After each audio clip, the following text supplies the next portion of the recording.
Organise crime है जिसमें snatching है, कब्जा ग्रुप्स हैं। मशहूर प्लाजा यहाँ पर पेशावर का है, इकबाल प्लाजा। कई बार ऐलानात हुए कि उनके खिलाफ एक क्रैकडाउन होगा, ऑपरेशन होगा, लेकिन वो सिर्फ ऐलानात तक ही महदूद रहा। क्राइम एवर चेंजिंग पैटर्न्स में इवॉल्व होता रहता है। टिकटॉक का जुनून हर किसी को चढ़ा हुआ है, चाहे वो ख्वातीन हैं, मर्द हैं, जवान हैं, जो भी हैं, वो एक गैर अखलाकी हरकत, नाजेबा वीडियोस बना रहे हैं। टिकटॉक वीडियोस के ज़रिए भी बहुत ज़्यादा क्राइम को प्रोजेक्ट किया जाता है।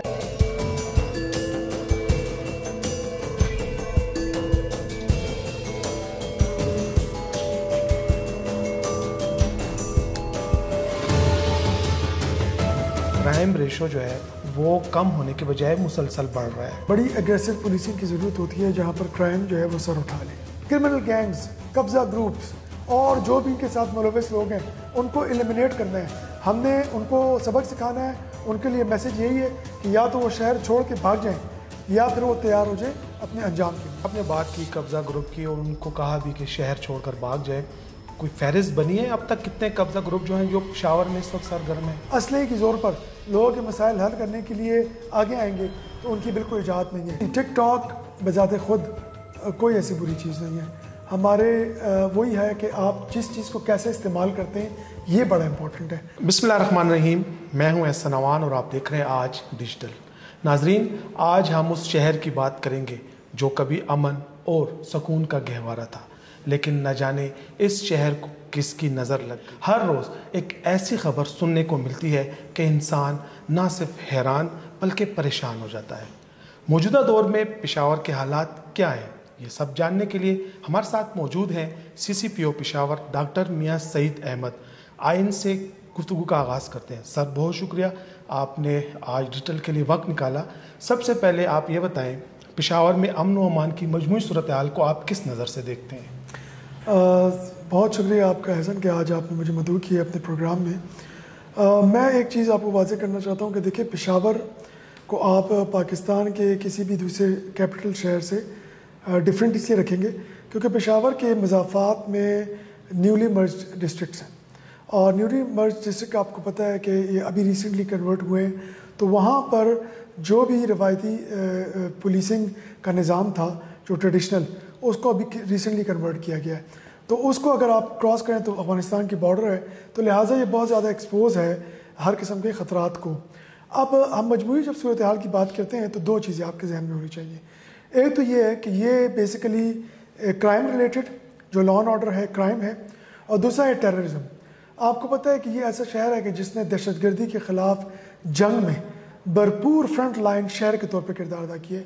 और इसमें मैं सिर्फ पुलिस का नहीं कहूँगा, इसमें अवाम का भी यहाँ का कहूँगा कि उन्होंने मिलकर दहशतगर्दी के तफरीद के ख़िलाफ़ मुकाबला किया है। तो इसलिए मैं समझता हूँ कि ओवरऑल जब भी मजमूई सिक्योरिटी की आप बात करेंगे पेशावर की, तो आप असल में पूरे पाकिस्तान के ऊपर उसके होने वाले असर का आप अहाता करेंगे।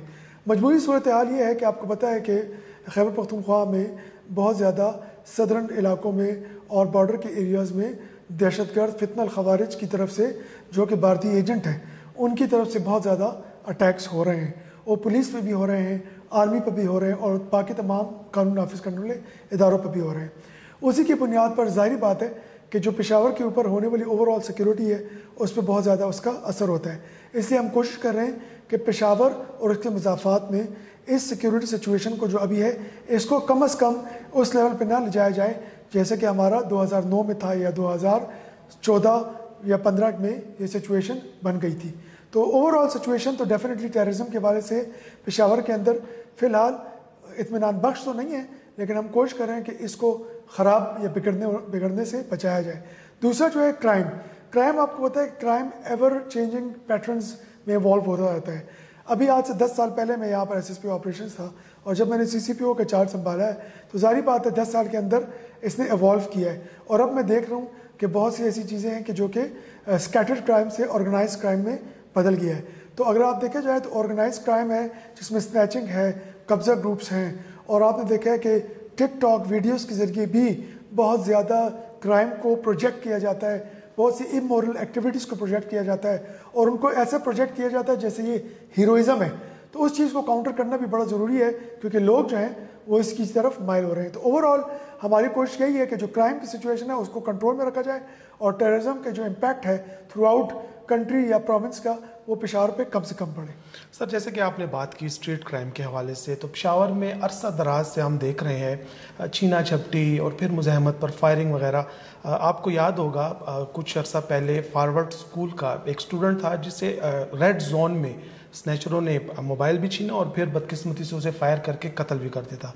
उसके बाद पेशावर पुलिस ने एक स्ट्रेटजी बनाई और ऑपरेशन स्नैचर्स के नाम पर एक कैंपेन शुरू की जो आज भी जारी है।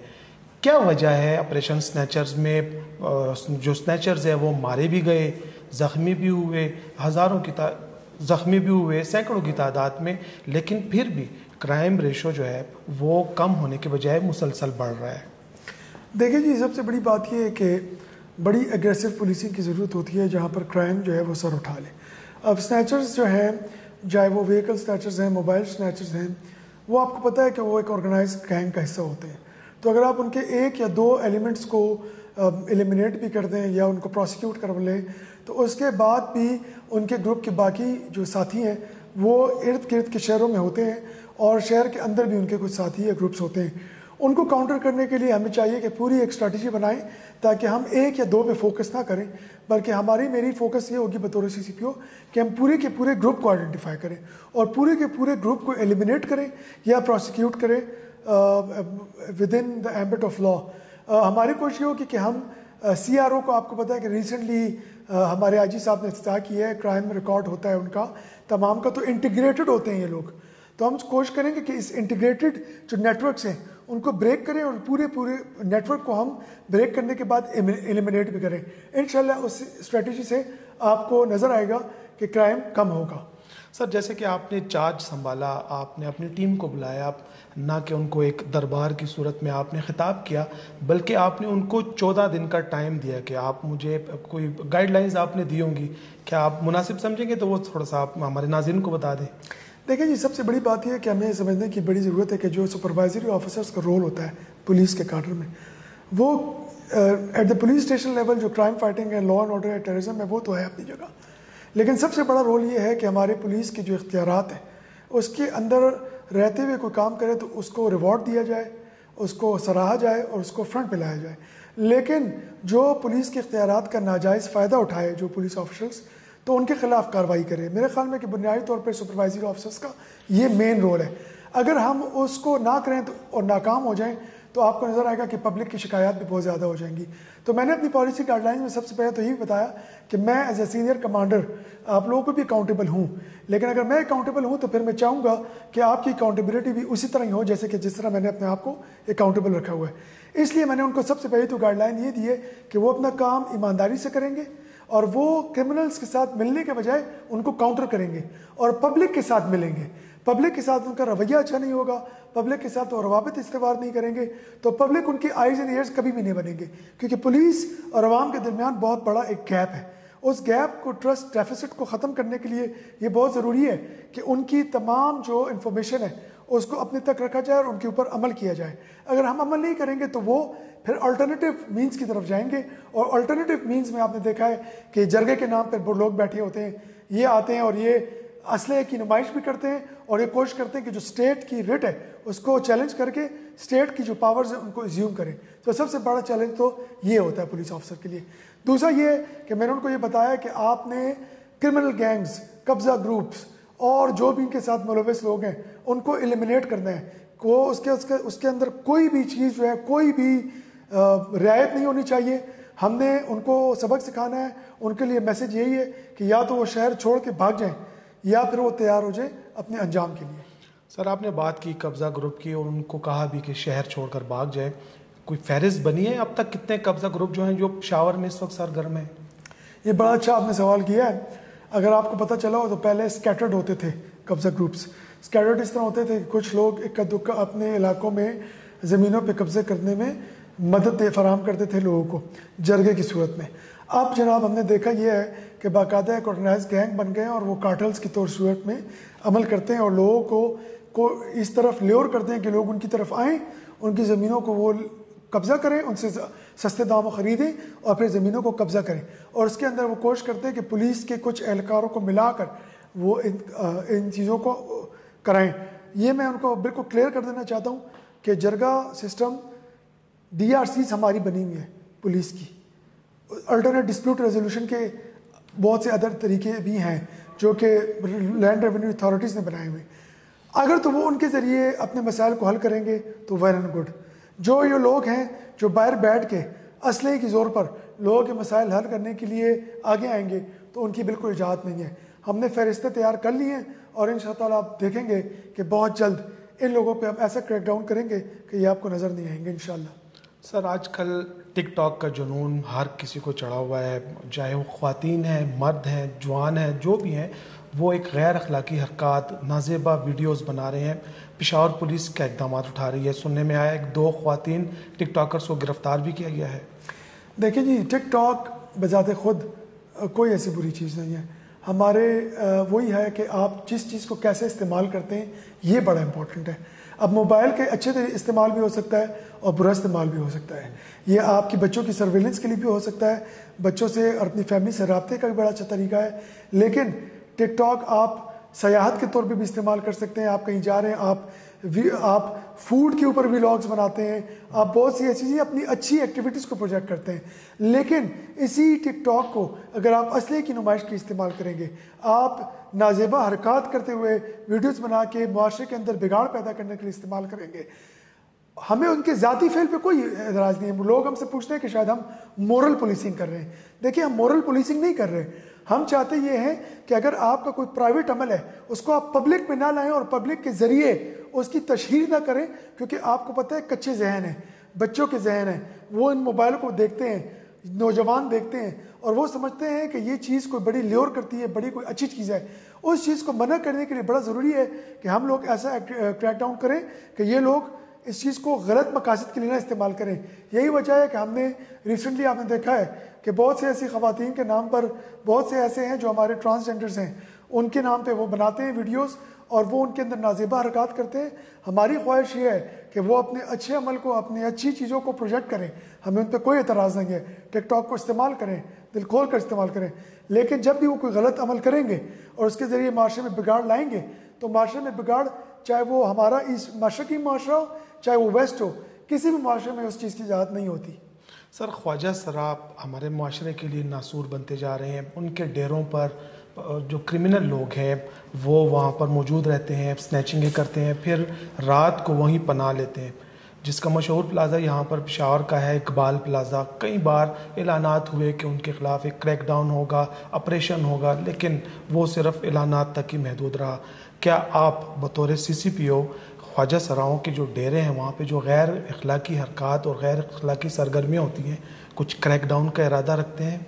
देखिए जी, ट्रांसजेंडर्स के अपने जो राइट्स हैं उनके मुतल्लिक़ हमें कोई शक नहीं है कि वो उनके हकूक़ हैं। ज़ाहिर बात है कि उनको हुकूमत की तरफ से भी बाकायदा तौर पर तस्लीम किया गया, उनके शनाख्ती कार्ड में उनकी अब इंदराज हो रहा है। देखिए, ट्रांसजेंडर अगर किसी इलीगल एक्टिविटी में इन्वॉल्व होंगे तो क्या कोई और सिन्फ जो है, चाहे वो मर्द हो औरत हो, अगर वो किसी गैर कानूनी काम में शामिल होंगे तो क्या हम उनको सिर्फ इस बुनियाद पर कि उनकी सिन्फ है हम उनको इजाज़त दे सकते हैं? नहीं। तो अगर हम उनको इजाज़त नहीं दे सकते तो हम ट्रांसजेंडर को, चाहे वो इमोरल एक्टिविटी में इन्वॉल्व है, चाहे वो किसी भी किस्म के क्राइम में इन्वॉल्व है, तो हम उनको कैसे इजाज़त दे सकते हैं? तो हमारी बड़ा क्लियर मैसेज है कि उनके ट्रांसजेंडर होने की वजह से हम उन पर एक्शन नहीं ले रहे, हम उनके गलत अमल की वजह से एक्शन ले रहे हैं। तो जो ट्रांसजेंडर अपने आप को बिल्कुल माशरे के इक़दार के अंदर रहते हुए बतौर एक कानून को समझते हुए और कानून के दायरे के अंदर रहते हुए शहरी के तौर पर रहेगा, वो हमारे लिए उतना ही काबिल इज़्ज़त है जितना कि हमारे लिए औरत है या मर्द है। लेकिन अगर वो इलीगल एक्टिविटी में होगा इन्वॉल्व तो वो हमारे लिए क्रिमिनल है, और क्रिमिनल्स के लिए कोई सिर्फ नहीं होती, उनके लिए सिर्फ कानून होता है। सर, आप 2015 में SSP ऑपरेशन रहे, 10 साल के बाद आप पेशावर पुलिस के सरबराह के तौर पर आए।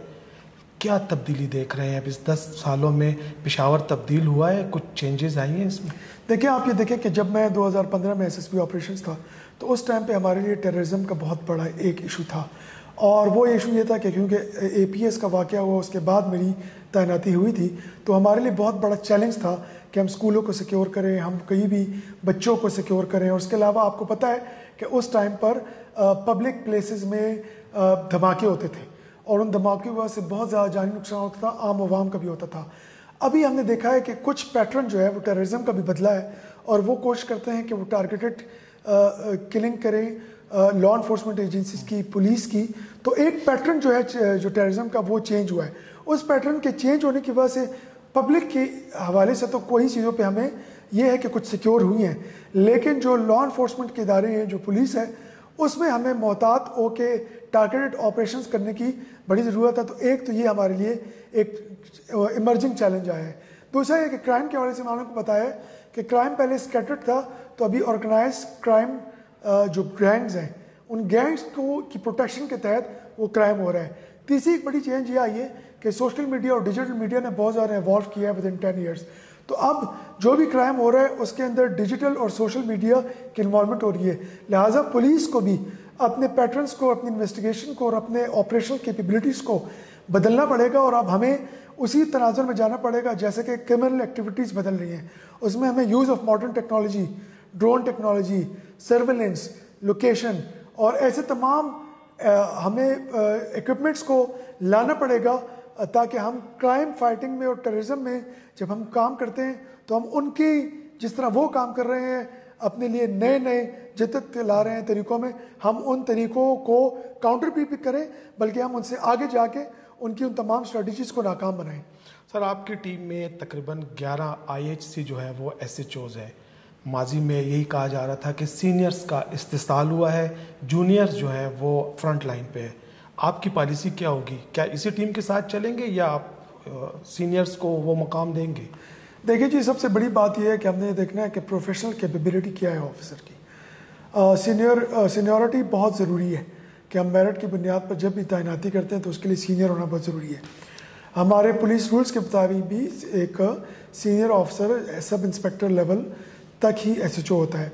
हमारी कोशिश ये होगी कि मेरिट की बालादस्ती को यकीनी बनाएं और हम ये कोशिश करेंगे कि जो भी हम SHOs लगाएं उनको हम कारकर्दगी की बुनियाद पर, उनकी अच्छी रेप्यूट की बुनियाद पर और पब्लिक के अंदर उनकी जो उनकी रूट्स हैं उसको देखते हुए कि आया वो आवाम के अंदर उसका ताल्लुक़ है, रवाबित हैं, वो कम्युनिटी पुलिसिंग भी करता है, वो आवाम से उसकी गाइडेंस भी लेता है और वो ऑपरेशनली फील्ड में रहता है। ऐसे तमाम ऑफिसर्स को तैनात करेंगे, उसमें हम भरपूर कोशिश करेंगे कि मेरिट के ऊपर कोई कॉम्प्रोमाइज़ ना हो और अच्छे और मेरिट की बुनियाद पर सीनियर ऑफिसर्स को तैनात किया जाए।